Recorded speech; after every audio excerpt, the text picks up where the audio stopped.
Ben, disons que je pense que cette défaite, peut-être pour plusieurs personnes, c'est la goutte qui fait déborder le vase, mais pour moi, c'était pas vraiment euh, ça. Je pense que là, ça fait quand même plusieurs défaites, et puis je pense que l'accumulation des défaites a fait beaucoup de mal à l'équipe moralement et tout ça, et à la fin, c'est nous qui allons payer, mais je pense que pour revenir sur ce match, c'est quand même un match qui était assez particulier, et malheureusement, ben voilà, ça se termine comme ça.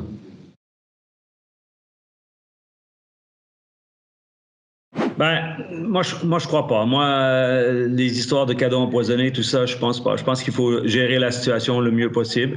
On l'a peut-être pas géré le mieux possible, mais voilà, il y a des décisions qui ont été prises à un moment donné. On avait un budget aussi et plein de petits facteurs. C'était un apprentissage qui était difficile, mais si on regarde le début de la saison, c'était assez positif. Je pense que le premier coup de pioche qu'on a reçu, c'est la blessure de Jonathan Ezen. Elle nous a énormément affectés. Elle a changé un peu toute la chimie de notre équipe d'une certaine façon, parce que les situations spéciales, le 4 contre 5 et ces choses-là, il était un membre important de ça. Mais ensuite, les autres blessures qui se sont acheminées ont toujours été à des joueurs clés et ça ne nous a pas aidé à trouver une régularité ou bien trouver un rythme. Et je pense que ben, il y a eu pas mal de défaites aussi après, mais je pense que tout ça ensemble ont fait que on a souvent eu des bâtons dans les roues, bien comme on dit, le vent d'en face. C'est vrai que le facteur chance fait partie du jeu.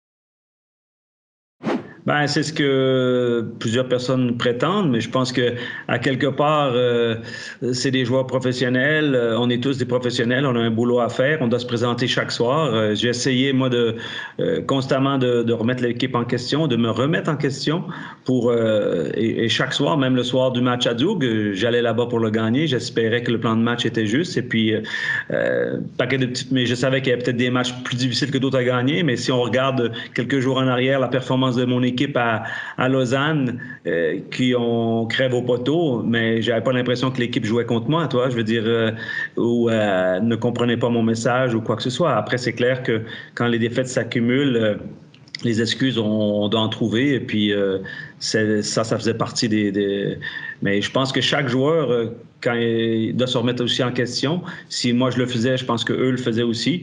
Et on essayait de recharger les batteries pour les matchs suivants. Et puis, c'était le seul boulot. Aujourd'hui, quand tu regardes la fiche de notre équipe, on a 5 victoires dans la saison.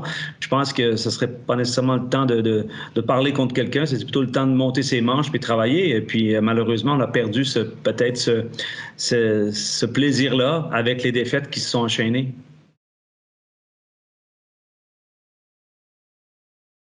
Ben ouais, on est toujours plus intelligent après, on va dire, mais après, faut se remettre dans le contexte du début de saison. On voulait donner la chance aussi à plusieurs joueurs qui avaient fait cette promotion, puis je pense qu'ils la méritaient. Et je crois que notre contingent est trop court. Je pense qu'il aurait fallu ajouter un ou deux joueurs, mais je pense que le budget le permettait pas. Encore une fois, ça c'est pas mon domaine, c'est le domaine. Mes exigences là étaient, on avait besoin d'un gardien de but. Pour seconder Tim et c'était le premier point que j'ai mis après cette promotion sur la table. Mais malheureusement, cet objectif-là ou cette personne-là ou ce joueur-là n'a pas été trouvé. La preuve, comme j'ai mentionné souvent, on était mieux lotis dans les buts en Swiss League qu'on l'était maintenant en National League et ça, c'est pas normal. Et je pense que ça fait partie d'une erreur. Ben, là, dans la tête, aujourd'hui, j'ai pas grand-chose. Je te dirais que je vais essayer de digérer ça déjà et puis de me remettre au travail un peu. Et puis, on verra ce qui se présente. Pour moi, tu sais, c'est pas un métier comme les autres. On peut pas aller puis postuler partout. Il y a pas tant de jobs comme ça ouverts. Et puis, faut être à la bonne place au bon moment et il faut avoir le sentiment que c'est un club qui a besoin de toi ou qui te veut. Et ça, on verra l'avenir, on verra le futur, mais c'est clair qu'il faut que je sois bien dans ma tête puis bien dans mes baskets pour reprendre un nouveau défi.